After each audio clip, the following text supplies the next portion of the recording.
हाँ जी, नमस्कार सभी को। जय श्री कृष्णा, राधे राधे। और कल के सेशन में हमने महिला एवं बाल अपराध के संदर्भ में जाना था, जो राजस्थान पुलिस के लिए 10 प्रश्न लेकर 5 नंबर का वेटेज रखता है, उसके बारे में हमने जाना था। दोस्तों, मैंने कल के सेशन में आपको बता चुका था कि महिला एवं बाल अपराध में आपको पढ़ना क्या है और किस तरीके के क्वेश्चन आएंगे, ये मैं आपको आज के सेशन में बताऊंगा। अपराध, ठीक है ना। कल हमने जाना अपराध की डेफिनेशन के बारे में। अपराध क्या होता है? किसी भी नियम का उल्लंघन करना अपराध होता है, चाहे धार्मिक अपराध हो, चाहे कानूनी नियमों का उल्लंघन करना हो, चाहे सामाजिक नियमों का उल्लंघन करना हो, क्या कहलाता है? अपराध कहलाता है। भारत में अपराध पर नजर कौन रखता है? NCRB, national crime record bureau. NCRB की स्थापना 11 मार्च 1986।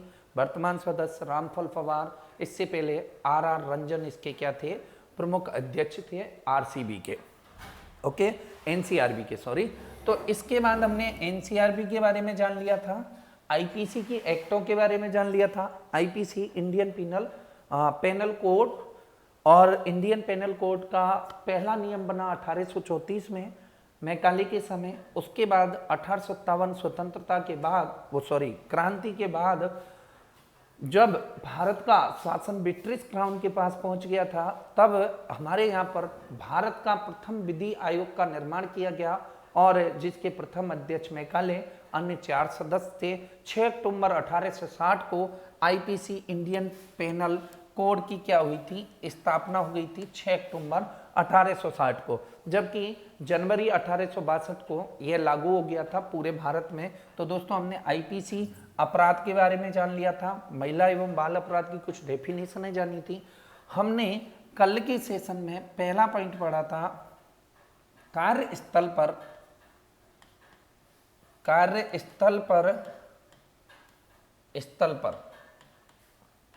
महिला उत्पीड़न, कार्यस्थल पर महिला लैंगिक उत्पीड़न संरक्षण अधिनियम 2013 के संदर्भ में हम कल जान रहे थे, क्योंकि मोस्ट यूनिट से, अगर इस यूनिट से ये पॉइंट आता है तो आपको यहाँ से 1 या 2 प्रश्न लेकर ये बैठा है, इसीलिए सबसे पहले मैं इसी के बारे में आपको सह संदर्भ बता रहा हूँ। कार्यस्थल पर महिला से लैंगिक उत्पीड़न संरक्षण। कल मैंने बताया कि कार्यस्थल क्या होता है? कम से कम 10 व्यक्ति या 10 क्या होने चाहिए? कर्मचारी होने चाहिए। वहां पर 10 से ज्यादा हो तो वो क्या कहलाएगा? कार्यस्थल कहलाएगा। इस पर इसका उल्लेख कौन सी धारा में? धारा 8 में, 2 8 में इसका उल्लेख मिलता है।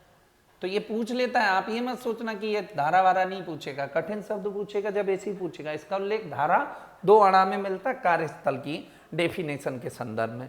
दूसरे पॉइंटों पर हमने बात की थी। चलो, किसी महिला से कार्यस्थल पर अगर उत्पीड़न होता है तो उसके लिए हमने क्या क्या प्रावधान किए थे, क्या इंडियन पिनल कोड में थे।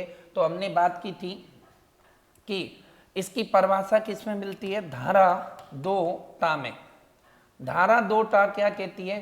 किसी व्यक्ति द्वारा किसी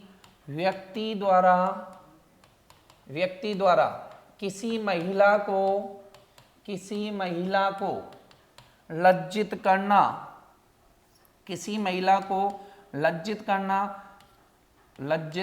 करना, चाहे वो लज्जित के भी प्रकार है। इसमें एक्ट ऑफ पॉइंट है, शब्दपूर्ण लज्जित किया, कोई कमेंट गलत कर दिया आपने, या भावनात्मक लज्जित किया,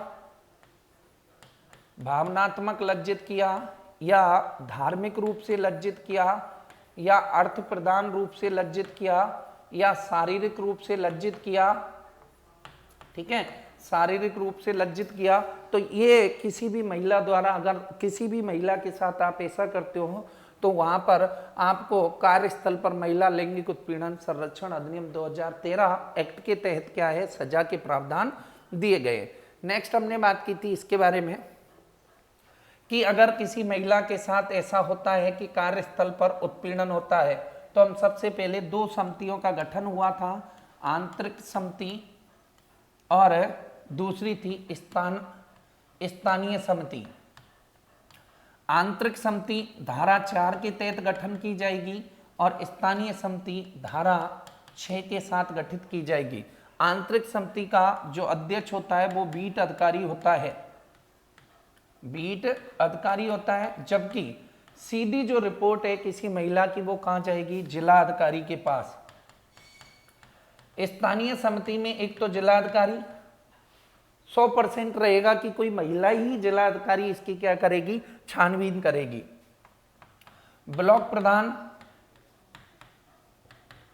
ब्लॉक प्रधान के बाद संस्था प्रधान रहेगा, जिस कार्यालय में महिला के साथ शोषण हुआ है, और 4 अन्य सदस्य रहेंगे। इनमें 50% महिलाओं का होना जरूरी है। तो मान लिया कि आंतरिक समिति से बात नहीं बनी, स्थानीय समिति से बात नहीं बनी थी, तो क्या क्या प्रावधान इन समितियों ने रखे थे। पहली बात तो अगर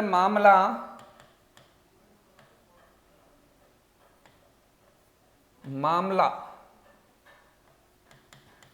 छोटा है तो चेतावनी दे दी जाएगी। क्या दे दी जाएगी, चेतावनी कि दोबारा मत करना ऐसा। दूसरा पॉइंट, जुर्माना लगा सकते हैं, और जुर्माना कितना लगेगा, 50,000 रुपये जुर्माना लगा सकते हैं। तीसरा पॉइंट, वेतन वृद्धि रोक सकते हैं, उस व्यक्ति की वेतन वृद्धि रोक सकते हैं, चाहे सरकारी हो चाहे प्राइवेट। चौथा पॉइंट, नौकरी से भी निकाल सकते हैं, नौकरी से निकाला जा सकता है। क्लियर। थोड़ा जल्दी जल्दी पढ़ा रहा हूं क्योंकि कल इससे पहले सेशन में मैंने आप लोगों को बता दिया था ये पूरा चैप्टर। इसके बाद अगर इन लोगों से ये मैटर सॉल्व नहीं होता है तो मेरे भैया क्या होगा, देखिए इन लोगों से मैटर सॉल्व नहीं हुआ और महिला संतुष्ट नहीं है इनके निर्णय से, तो महिला क्या करेगी, धारा 9 के तहत संतुष्ट ना होने पर धारा 9 के तहत परिवाद दर्ज करवाएगी। परिवाद को ही केस कहते हैं और केस को ही FIR कहते हैं। ठीक है, धारा 9 के तहत परिवाद दर्ज हो गया। अब बात पहुंच गई पुलिस के पास। अब पुलिस के पास बात पहुंची तो धारा 10 का प्रावधान है, धारा 11 का प्रावधान है, धारा 12 का प्रावधान है और धारा 13 का प्रावधान है। धारा 10 क्या करती है, रिपोर्ट की जांच करती है, सॉरी रिपोर्ट लिखती है ना। और इसके बाद धारा 11 क्या करती है, रिपोर्ट की जांच के लिए अग्रेसित करती है। धारा 12 रिपोर्ट में अगर देरी होती है तो कानूनी कार्रवाई करेगी भाई उस अधिकारी पर। ठीक है, और धारा 13 के तहत रिपोर्ट पेश करना माना गया है, रिपोर्ट पेश करना माना गया है। ठीक है, और धारा 20 पूछ ले कि धारा 20 का संबंध किससे, तो नोट डाल के याद रखना है। धारा 20 के तहत जिला अधिकारी को कमेटी या समिति गठन करने का प्रावधान रखा गया है, गठन करने का प्रावधान रखा गया है। क्लियर मेरे भाई। तो इसके बाद अब पूरा मैटर पहुंच गया जज साहब के पास। ठीक है, ये कल बता दिया था पूरा। अब मैटर पहुंचा तो IPC की धाराओं के तहत, इंडियन पीनल कोड के तहत जज साहब क्या सुनाएंगे, उस केस का निर्णय सुनवाएंगे। पहली धारा थी 354 के तहत किसी महिला को लज्जित किया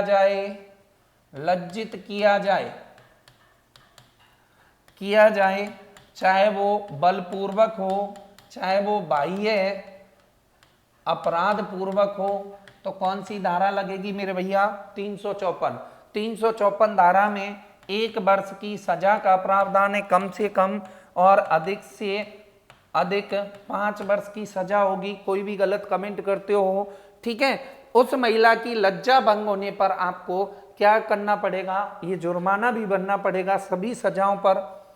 नेक्स्ट हमने बात की थी, क्योंकि ये मोस्ट है इसीलिए मैं वापस इसको पूरा रिवाइज करवा दिया है, और हमने इससे पहले सेशन में जाना था धारा 354(1). धारा 354(1) क्या कहती है? धारा 354 कहती है 1 वाली कि किसी भी महिला को लज्जित करना और किसी महिला को लज्जित करना, लेकिन कैसे? अपराध पूर्वक, बलपूर्वक या किसी महिला के साथ जबरदस्ती करना, जबरदस्ती किसी भी कारण, तो आईपीसी की धारा, इंडियन पेनल कोड के तहत क्या आपको सजा का प्रावधान है। इसमें 4 कॉलम अपने दिए गए। 4 कॉलम कौन कौन से दिए गए? पहला कॉलम दिया गया है, अगर किसी महिला के साथ आप शारीरिक संबंध बनाने का प्रयास करते हैं, शारीरिक संबंध बनाने का प्रयास करते हैं या उससे अग्रगामी क्रियाएं, अग्रामी क्रियाओं का प्रयास करते हैं, तो क्या होगा? ये कोड, ये एक्ट के प्रावधान के तहत। क्लियर? किसी भी महिला से आप शारीरिक संबंध बनाने की जबरदस्ती करते हैं तो ये लगेगा। अब आप कहोगे सर जबरदस्ती करने पर ही लग रहा है? हाँ जी, क्योंकि उसकी लज्जा भंग हो गई। क्लियर? लज्जा भंग, लज्जित हो रहा है, कोई भी फैक्ट है, जरूरी नहीं कि भाई शोषण हो जाने के बाद, शोषण हो जाने के बाद तो बहुत सारे फैक्ट आपको मिलेंगे, ठीक है ना। तो शोषण, दूसरा फैक्ट क्या है? किसी महिला से मांग करना, मांग करना। अगर आप किसी को मैसेज के जरिए मांग कर रहे हो कि भाई मुझे आपसे मिलना है, या फिर और कोई भी मांग कर रहे हो, उनके इमेज की मांग कर रहे हो, या एनी ऐसी कंडीशन की आप मांग कर रहे हो जिसमें महिला लज्जित हो रही है, अगर महिला जिसमें लज्जित हो रही है तो उसमें क्या होगा? 354(1) धारा, आप किसी को मैसेज कर रहे हो या आप किसी को मिलने बुला रहे हो तो वो लज्जित होगी। तीसरा पॉइंट, अश्लील साहित्य का प्रदर्शन करते हो आप किसी के सामने, साहित्य का प्रदर्शन करते हो, मतलब कि भाई किसी को आपने न्यूड फोटो भेजा या किसी को आपने गलत कमेंट या किसी के फोटो पर आपने गलत तरीके से गलत कोई भी आपने क्या किया कमेंट, तो अश्लील साहित्य का प्रदर्शन मानते हुए आपको 354(1) धारा के तहत सजा का प्रावधान है। चौथा पॉइंट क्या है? चौथा पॉइंट है पीछा करना। आप किसी का पीछा कर रहे हो या किसी की तरफ ताक झांक कर रहे हो। देखो कब तक ताक झांक मानी जाएगी? 12 सेकंड से ज्यादा आप किसी की तरफ देखते हो ना तो वो एक्ट लगेगा। ये 10 सेकंड देख लो, फिर रुक जाओ, फिर देख लो, है ना, कोई दिक्कत नहीं आएगी। लेकिन 12 सेकंड से आपने ज्यादा किसी को ताक झांक किया या पीछा किया, आप भाई किसी का पीछा कर रहे हो, पीछा करने के पीछे भी कारण है। अगर आप 3 दिन से ज्यादा किसी का पीछा करते हो तो चौथे दिन ये केस क्या है? 354 धारा 1 के तहत आपको सजा का प्रावधान है। क्लियर? तो नहीं करना है भाई पीछा। 354 बन के ये सजा के प्रावधान है, कम से कम 1 वर्ष और ज्यादा से ज्यादा 5 वर्ष। देखो छोटे छोटे मैटर हैं। अब तुम सोच रहे हो ऐसा भी होता है क्या? हमने तो बहुत बार ऐसा किया है, अश्लील साहित्य का प्रदर्शन, पीछा करना। तो ऐसी चीजों को आप मान लो किस्मत वाले हो, कोई सामने वाला बढ़िया नहीं मिला, समझदार, ठीक है, और अगर मिल जाता ना तो अब तक जेल में होते 5 वर्ष, पुलिस के पेपर नहीं दे रहे होते। लेकिन ऐसा नहीं करना है। मैंने क्लास के प्रारंभ में ही कह दिया कि वैसे मैं वाणी संयम पूरा रखता हूं, लेकिन आईपीसी एक्ट के अकॉर्डिंग, आईपीसी में ऐसे ऐसे शब्द हैं जिनको मैं क्लास में आपके सामने नहीं बोल सकता, तब भी कोई अगर गलती हो जाती है तो मैं भारतीय संविधान और आईपीसी पेनल कोड और मेरे छात्रों के लिए जिम्मेदार मैं स्वयं हूं और क्षमा प्रार्थी रहूंगा, है ना। नेक्स्ट बात करते हैं धारा 354(2). धारा 354(2) में क्या प्रावधान है मेरे भाई? अगर स्त्री को विवस्त्र करने के लिए आप जबरदस्ती करते हो, अगर स्त्री को विवस्त्र अर्थात बिना वस्त्र के विवस्त्र करने के लिए आप जबरदस्ती करते हो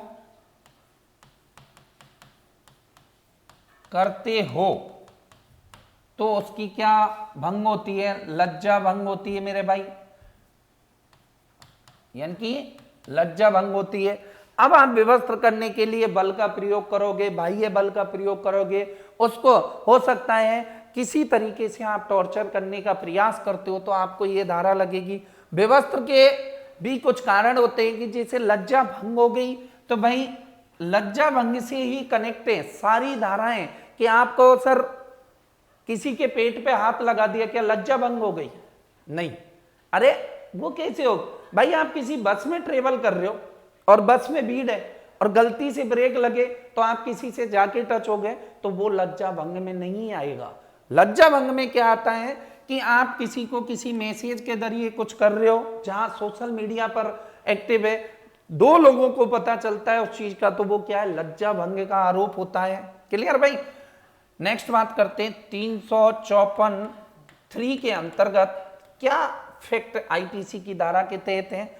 अगर आप ताक झांक कर रहे हो, अगर आप ताक झांक कर रहे हो, ठीक है, तो अभी मैंने बताया किसी को 12 सेकंड से ज्यादा अगर आपने देखा तो इंडियन पीनल कोड 354(3) के तहत क्या होगा? आपको सजा का प्रावधान है, 1 वर्ष, 5 वर्ष या 50,000 जुर्माना आपको देना ही पड़ेगा। 12 सेकंड से ज्यादा, जरूरी नहीं 3 दिन देखो, 1 दिन ही देख लो। ये प्रूफ क्या होता है कि किसी संस्था में 2 व्यक्ति बैठे और आपने किसी महिला की तरफ ऐसे अगर भाई नजरों से देखा, देखो नजर अलग अलग होती है, एक तो आप अलग नजर से देख रहे हो तो वो बात अलग है, लेकिन ताक झांक वाली नजर सोते ही पता चल जाती है, तो नहीं देखना है भाई। 12 सेकंड से ज्यादा अगर आप देखोगे किसी भी महिला को तो आपको धारा 354(3) के तहत जुर्माना चुकाना पड़ेगा, 1 वर्ष या 3 वर्ष। नेक्स्ट धारा है आईपीसी की 354(4). 354(4) के तहत क्या प्रावधान रखे गए मेरे भाई?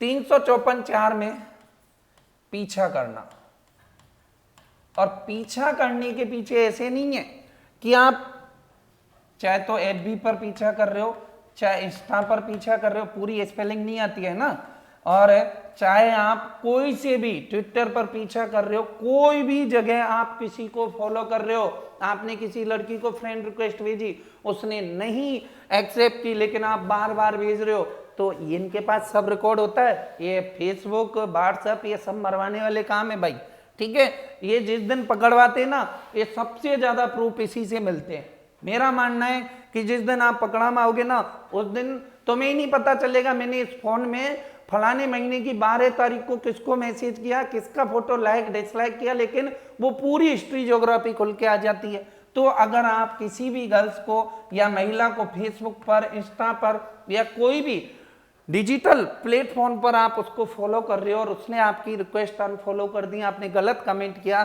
तो वो साइबर क्राइम के तहत क्या है? आपको सजा का प्रावधान है, और सेम सजा है 1 साल तो होनी होनी अगर केस दर्ज हो गया और साबित हो गया, और 5 साल ज्यादा ज्यादा है, ठीक है।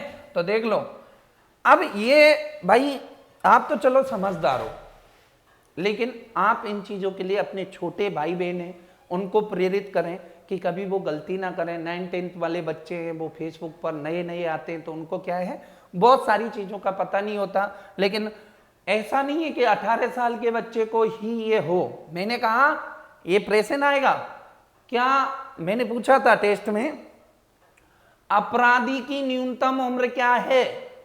तो 18 वर्ष से अधिक, ठीक है। और बाल अपराधी की 18 वर्ष से कम, चाहे वो 1 साल का हो, चाहे वो 5 साल का हो, चाहे 14 वर्ष का हो। तो इस प्रकार दोस्तों मैंने मेन महिला कार्यस्थल पर महिला से उत्पीड़न से संबंधित बहुत सारे फैक्ट आपको यहाँ कंप्लीट कराए, और ये आपको याद रखने हैं, क्योंकि एग्जाम में यहाँ से एक प्रश्न कन्फर्म है, 2 आ जाए तो तुम्हारी किस्मत है, ठीक है।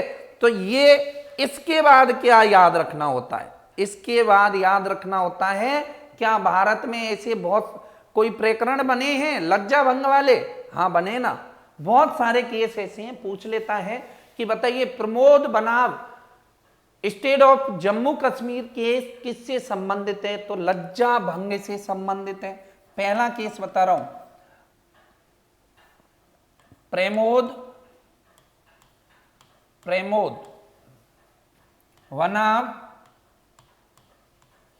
Of state JK Jammu and Kashmir. इस केस में क्या हुआ था मेरे भाई, एक रीता कुमारी नाम की एक लड़की थी, रीता कुमारी, और इस रीता कुमारी की उम्र थी 9 साल की, और इसने इस सामने वाले व्यक्ति पर, प्रमोद पर क्या लगाया केस कि इस ने मेरा क्या किया है, शारीरिक शोषण किया है, रेप केस लगाया था। लेकिन हुआ क्या, उस रेप केस में प्रमोद दोषी साबित नहीं हुआ। अब प्रमोद दोषी साबित नहीं हुआ क्योंकि भाई सीधी बात है कि आजकल तो हर चीज का क्या है, प्रूफ होता है, ठीक है ना। अब प्रमोद दोषी साबित नहीं हुआ, लेकिन तब भी यह केस लज्जा भंग में माना गया था। प्रमोद ने कोशिश की थी, लेकिन वो और रीता कुमारी ने क्या किया, शारीरिक संबंध बनाने का केस लगा दिया, शोषण का। तो इस प्रकार क्या है, इस केस में लज्जा भंग मानी गई। और भी बहुत सारे केस के उदाहरण मैं बता देता हूं। एक पंजाब में डीएसपी आईजी वाला केस लगा था। वहां एक महिला थी, एक पार्टी में बैठे थे डीएसपी और एक महिला अधिकारी थी। पंजाब बनाम स्टेट डीएसपी नाम से ये केस था। इस केस में क्या हुआ कि वो दोनों एक सोफे पर, पार्टी में सोफे पर बात कर रहे थे, और जैसे ही वो महिला अधिकारी खड़ी हुई तो इस डीएसपी ने उस महिला अधिकारी के भाई पीछे थप्पड़ मार दिया था मजाक में। लेकिन इस महिला अधिकारी ने केस कर दिया, और वो किस में आया, लज्जा भंग करने में आया। क्लियर। दूसरा एसपी बनाम केस, एक एसपी ने क्या किया, एक महिला को पीछे से पकड़ लिया भाई। अब महिला को पीछे से पकड़ लिया तो यानी कि उसकी लज्जा भंग हो गई, लज्जा भंग हो गई। तो कुछ केसेज हैं ऐसे, उनको आपको याद रखना है क्योंकि पूछ लेता है कौन सा केस किससे संबंधित है, ठीक है ना। लज्जा भंग के बहुत सारे फैक्ट हैं। अब मैंने एक उदाहरण दे दिया आपको, अगर आपके गलती से हाथ टच होता है तो आप क्या है, लज्जा भंग के आरोपी नहीं है भाई। तो कुछ केसों को भी आपको याद रखना है। इस प्रकार कार्यस्थल पर महिला उत्पीड़न से संरक्षण वाला पॉइंट अपना कंप्लीट है। आपके पुलिस की जो साइट है उसमें जो पीडीएफ नोट्स दिए ना, ये बस 5 लाइन का है, 5 लाइन नहीं, ज्यादा से ज्यादा 25 लाइन का, लेकिन मैंने इसको आपको विस्तार से बताया है। अब बात कर लेते कुछ क्वेश्चन जिस पर आपके ये प्रश्न बनेंगे। पहला प्रश्न है,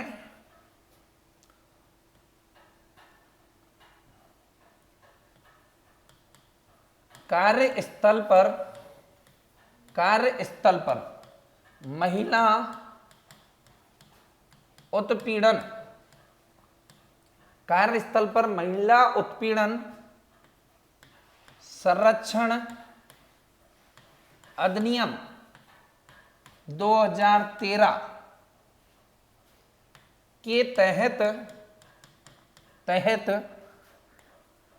कार्यस्थल की परिभाषा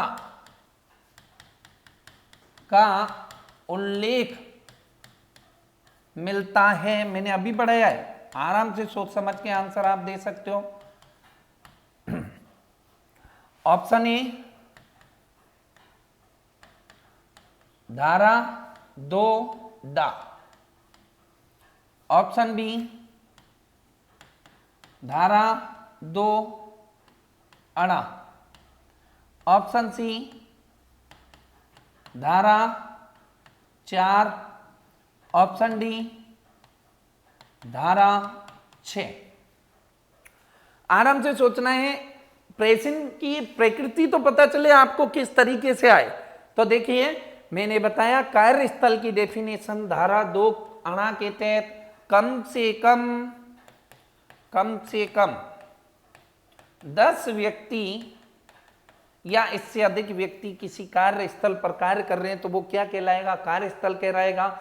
धारा 2 अणा, धारा 4 में क्या है? आंतरिक समिति, धारा 6 में क्या है? स्थानीय समिति। क्लियर? और देख लेते किस प्रकार के प्रश्न आते हैं इस टॉपिक से। हाँ जी, नेक्स्ट क्वेश्चन है आपके सामने।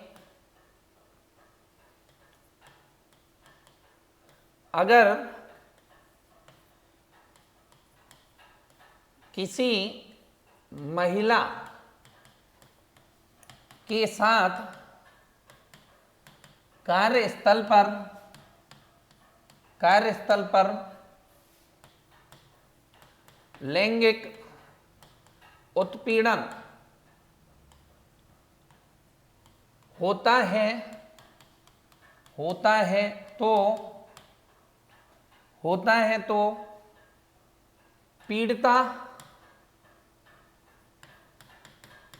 पीड़िता अपना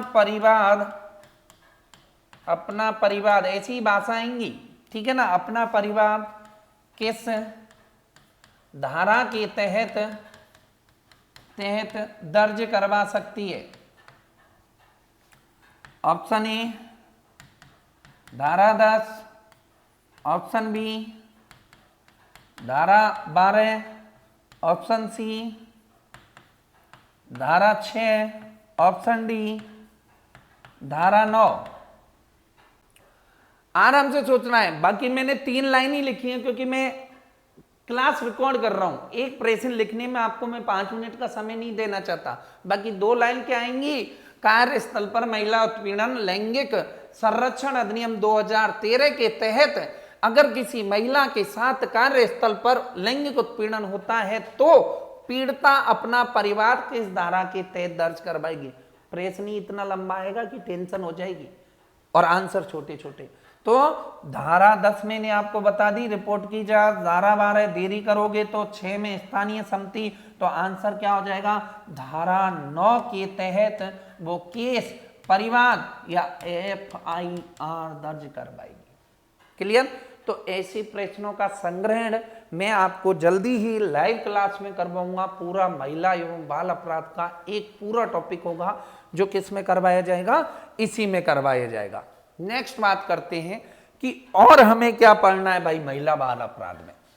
एक तो पढ़ना है हमें, एक केस तो हो गया कंप्लीट, दहेज प्रथा, घरेलू हिंसा अधिनियम,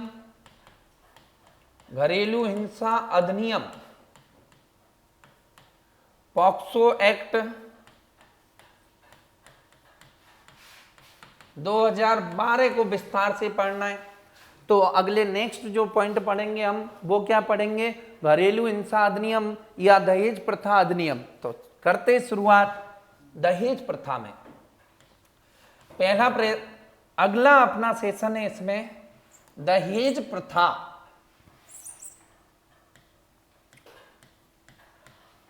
दहेज प्रथा मेरा भाई सबसे पहले हमें, जैसे हमने इससे पहला पॉइंट पढ़ा था कि कार्यस्थल पर महिला के साथ उत्पीड़न, लैंगिक उत्पीड़न से संरक्षण एक्ट 2013, उसमें हमने कार्यस्थल की डेफिनेशन जानी। दहेज होता क्या है?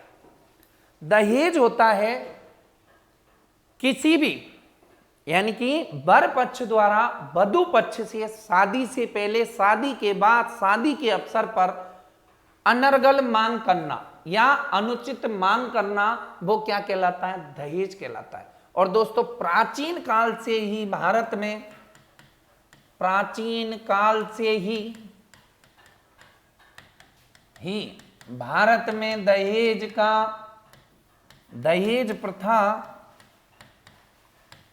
प्रारंभ में, चाहे आप हर्ष के समय से ले लो, हर्षवर्धन के समय से 647 ईसा पूर्व हर्षवर्धन की मृत्यु हुई थी और हर्षवर्धन के बाद कन्नौज पर गुर्जर प्रतिहार राजवंश का क्या आता है? अधिकार आता है। और इस प्रकार एक राजस्थान के एक राजपूत राजवंश का उदय होता है और राजस्थान के इतिहास में पहले वंश का उदय था। और उससे पहले भी देख लो आप, दहेज प्रथा संचलित थी। दूसरा उदाहरण दे देता हूं मैं, आपने नाम सुना होगा चंद्रगुप्त मौर्य। गुप्त काल के संदर्भ में बतला देते हैं चंद्रगुप्त मौर्य। दोस्तों चंद्रगुप्त मौर्य के संदर्भ में बात करें तो चंद्रगुप्त मौर्य के समय, वैसे तो इससे पहले 326 ईसा पूर्व भारत पर सिकंदर का आक्रमण हुआ, और सिकंदर का जब आक्रमण हुआ तो सिकंदर ने झेलम और पौरुषी नदी के तट पर एक युद्ध लड़ा राजा पौरुष से, और उस युद्ध को राजा पौरुष क्या हार जाते हैं। सिकंदर के संदर्भ में बात करें, पूरा नाम सिकंदर, और सिकंदर के बाद क्या होता है, जब सिकंदर की मृत्यु हो जाती है तो सिकंदर का एक सेनापति था सेल्यूकस निकेटर। कौन था? Seleucus Nicator. वैसे सेनापति अलग थे, जल सेनापति निर्याकस था, थल सेनापति सेल्यूकस निकेटर था, और एक और था बुकेफेलस, उसके घोड़े का नाम था सिकंदर के का। कोई दिक्कत नहीं, अपन इतिहास नहीं पढ़ रहे, महिला बाल अपराध पढ़ रहे हैं, लेकिन तुम क्या इतिहास में चले जाओगे, इधर आ जाओ। सेल्यूकस निकेटर ने सोचा सिकंदर तो पागल आदमी था, मैं होता तो भारत पर जरूर आक्रमण करके और पूरा भारत जीत लेता। तो सिकंदर मर गया। सेल्यूकस ने सोचा कि अब हमारी क्या है चॉइस, इच्छा पूरी कर लें। तो सेल्यूकस निकेटर आ गया भाई कहां? भारत। गलत फहमी में रह गया सेल्यूकस। जैसे ही भारत आया तो होता क्या है कि भारत में सेल्यूकस निकेटर के आने के साथ ही सेल्यूकस निकेटर पूरी तरफ से घिर जाता है। चंद्रगुप्त मौर्य की सेना ने घेर लिया। अब भाई करे क्या, वापस जाए तो मरे, और अब मंद मंद मुस्कुराया कि अब कोई ऑप्शन है नहीं। तो सेल्यूकस निकेटर ने ऑफर दिया चंद्रगुप्त को संधि करने का। ठीक है, संधि करने का ऑफर दे दिया। चंद्रगुप्त ने कहा ठीक है भाई संधि कर लेंगे, लेकिन 2 बातों पे करेंगे, और तुम्हें भी पता है सबसे बड़ी संधि किस पे होती है। तो इसने अपनी पुत्री हेलेना या कारुबाकी, दूसरा नाम था कारुबाकी, अलग अलग बौद्ध ग्रंथों में कारुबाकी मिलता है। हेलेना तो अपन जब नाटक देखते हैं ना अशोक सम्राट, उसमें हेलेना नाम मिलता है ना। बढ़िया गोरी थी भाई, क्योंकि ये अंग्रेजी थे। ठीक है, तो भाई चंद्रगुप्त की शादी हो गई। चंद्रगुप्त ने बदले में इनको 500 हाथी दिए थे। बौद्ध इतिहासकार प्लिनी के अनुसार 500 हाथी, यानी कि दहेज चालू हो गया चंद्रगुप्त मौर्य से ही हुआ है। ठीक है, और देख लो हर्षवर्धन के समय गुप्त काल में। तो अब हम बात कर लेते हैं दहेज प्रथा में महिला का शोषण किस प्रकार होता है। दहेज की डेफिनेशन मैंने बता दी। दहेज क्या है? शादी से पहले, शादी के बाद या शादी के समय वर पक्ष द्वारा वधु पक्ष से मांग करना ही दहेज है। क्लियर? दहेज प्रथा के 2 कारण होते हैं। एक तो भाई गरीबी, कि भाई किसी के पास पैसा नहीं है लेकिन उसको दहेज देना ही है अपनी पुत्री के लिए। तो हम दहेज प्रथा और घरेलू हिंसा अधिनियम को नेक्स्ट सेशन में जानेंगे। जब तक के लिए धन्यवाद। जय श्री कृष्णा, राधे राधे। हंसते रहिए, मुस्कुराते रहिए और पढ़ते रहिए। ठीक है, पढ़ना जरूरी है।